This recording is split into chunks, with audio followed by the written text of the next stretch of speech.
샬롬 180일 성경 통독 125일차입니다.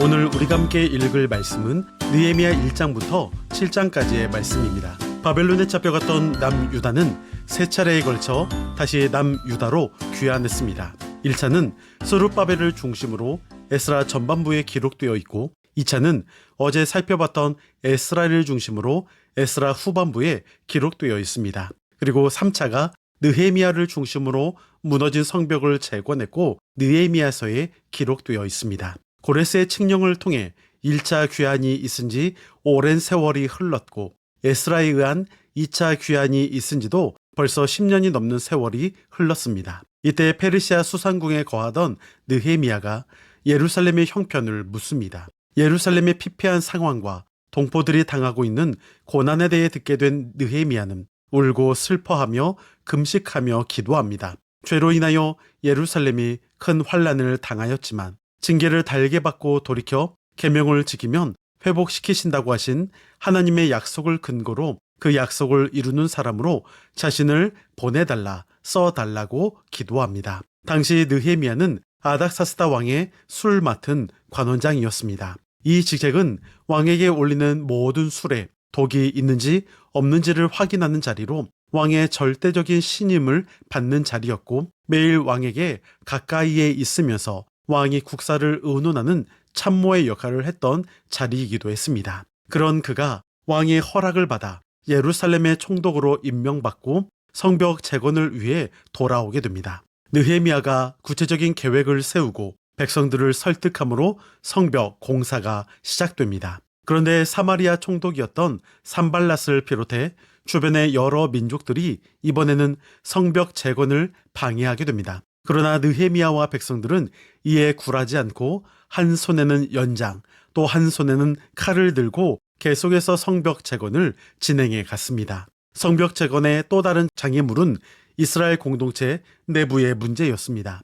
백성 중 일부는 흉년으로 먹을 것이 없어서 먹을 것을 위하여 저당 잡혔고 그렇게 어려운 형편에 처한 가난한 사람들은 부한자들에게 고리대금을 얻거나 아니면 갚을 능력이 없게 되자 자녀를 종으로 팔아야 하는 상황에까지 이르게 된 것입니다. 그들은 먹고 살 것도 없는 어려운 처지에 있고 더구나 자녀들마저 채무 노예로 팔고 있는 이런 끔찍한 상황에서 어떻게 성벽을 재건할 여력이 있겠느냐고 원망을 터뜨렸습니다. 그러고 싶어도 형편이 안 되고 능력도 없다는 것이죠. 이때 5장 6절을 보면 느헤미야는 백성의 원망과 불편을 듣고 매우 화가 났지만 곧 그 마음을 돌이켜 백성이 처한 상황에 대해 진지하게 생각해 봤습니다. 결국 느헤미야는 과감하게 성벽 재건을 중단합니다. 그리고 백성들이 당면한 문제들을 먼저 해결해 주려고 합니다. 그는 귀족들과 민장들을 불러 꾸짖고 백성의 빚을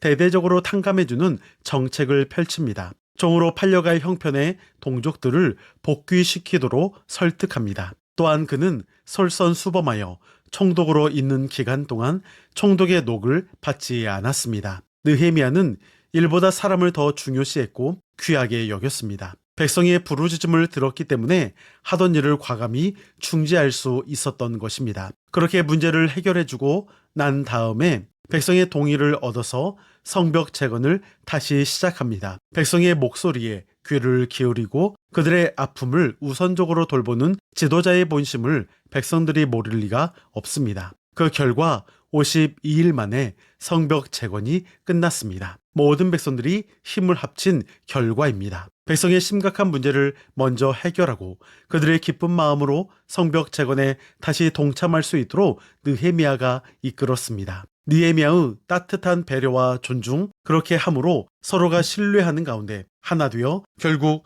성벽 재건을 빠르게 끝낼 수 있도록 이끈 느헤미야의 뛰어난 리더십을 볼 수가 있습니다.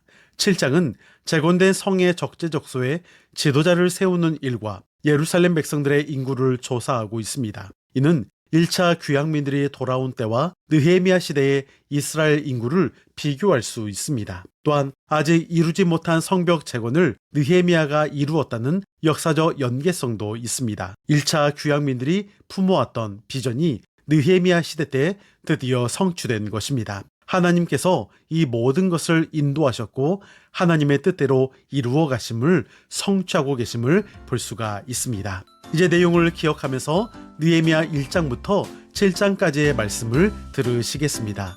여러분, 오늘도 승리하시고 평안하세요.